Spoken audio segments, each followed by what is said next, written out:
အားလုံးပဲမင်္ဂလာရှိသောနေ့ရက်လေးပါဗျကျွန်တော်ကိုတန်းချိတ်ထွင်ဒီကလက်ကပြန်လဲကြိုဆိုလိုက်ပါတယ်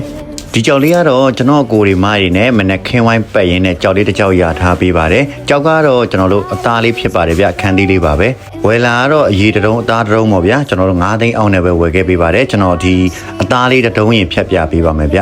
ဒီကြောက်လေးကတော့ကျွန်တော်တို့ကျဲကြည့်ပုံစံလေးကိုမှကျွန်တော်အခွန်လေးလဲလှတယ်ကျွန်တော်တို့အသားတန်းလေးလည်းမဆိုးဘူးပေါ့ဗျကြည့်ရမယ်ဆိုရင်တော့လုံးစုပ်ပင်မဲ့ကျွန်တော်တို့လှုပ်ချက်လိုက်ချက်ကတော့ရှင်းပါတယ်ဗျကျွန်တော်တို့ခန်းဒီဆိုတော့ကျွန်တော်ကြိုက်တဲ့အကာလေးတွေကျွန်တော်တို့အကာဘားလေးတွေစက်သွန်ခွန်လေးတွေပေါ့ဗျာနောက်ပြီးတော့မန်းခွန်လေးတွေဒါမျိုးလေးဆိုရင်တော့ကျွန်တော်ကတော့ဝယ်ပါတယ်ခန်းဒီမှာဒီကြောက်ရဲ့အနေထားလေးကိုကြည့်လိုက်တဲ့အချိန်မှာမစိုးဘူးပေါ့ဗျာကြောက်စီကြောက်သားလေးကကိုထင်ထားတဲ့ကိုပို့ပြီးတော့ဖြစ်ပါတယ်ဗျဒါပေမဲ့ကျွန်တော်တို့အားနေချက်ကပါနေတယ်ဗျကြောက်ကအမြုပ်ဆန်လေးတွေတော့မရှင်းပါဘူးအ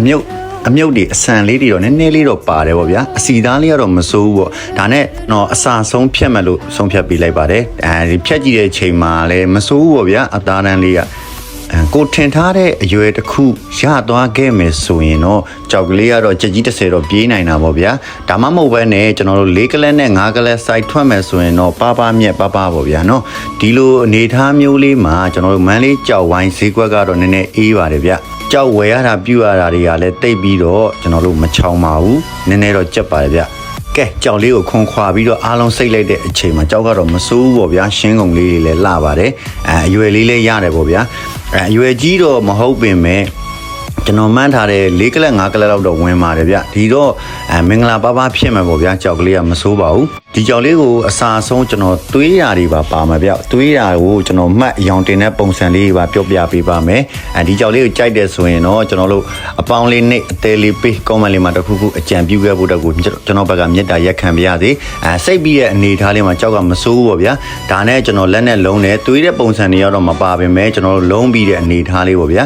ဒါတော့ကျွန်တော်ညားလို့ထိုင်ပြီးလုံးပြီးတဲ့အနေထားလေးမှာလည်းမစိုးသေးပါဘူးဗျကြောက်ကတော့3ကလပ်ဝင်ချင်း4ကလပ်တော့ရှိပါတယ်ဒါနဲ့ကျွန်တော်မှတ်တွေပါဒါတွေးပြီးတဲ့အနေထားမှာအယောင်တင်တဲ့ပုံစံလေးတွေပြပေးပါမယ်ဗျဒါကတော့ကျွန်တော်1000မှတ်ကနေ600မှတ်ကနေစတင်မယ်600မှတ်ပြီးရင်ကျွန်တော်တို့1000မှတ်ကိုတင်ပါမယ်ဗျ1000မှတ်ပြီးရင်တော့ကျွန်တော်တို့2000တောင်းမယ်ပေါ့ဗျာဒါပေမဲ့တမတ်နဲ့မှာကျွန်တော်တို့အယောင်လေးတွေကိုတေချာ view site ဖို့အတွက်ကိုကျွန်တော်ဘက်ကပြောချင်ပါတယ်ကျွန်တော် view file ကြည့်ပြီးမှ like လုပ်ချင်တဲ့အကိုတွေကိုတမတ်ချင်းကိုအယောင်လေးတွေကြည်သွားအောင်လို့တေချာ view site လုပ်ပေးစေချင်ပါတယ်ဗျဒါတော့ကျွန်တော်နောက်ဆုံး file နဲ့မှာကျွန်တော်တို့2000တိုက်နေပါပြီဗျ2000တိုက်ပြီးပြီဆိုတာနဲ့ကျွန်တော်တို့ဝါဆွဲပါမယ်ဝါဆွဲပြီးရင်အယောင်ထက်ကောင်းကျင်တယ်ဆိုရင်တော့ဝဘတ်လေးတွေတိုက်ပြီးပေါ့ဗျာဝဘတ်တိုက်ပြီးရင်တော့အယောင်လေးကတော်တော်ကောင်းပါပြီဒါတော့ဝါဆွဲတဲ့အနေထားလေးပေါ့ဗျာ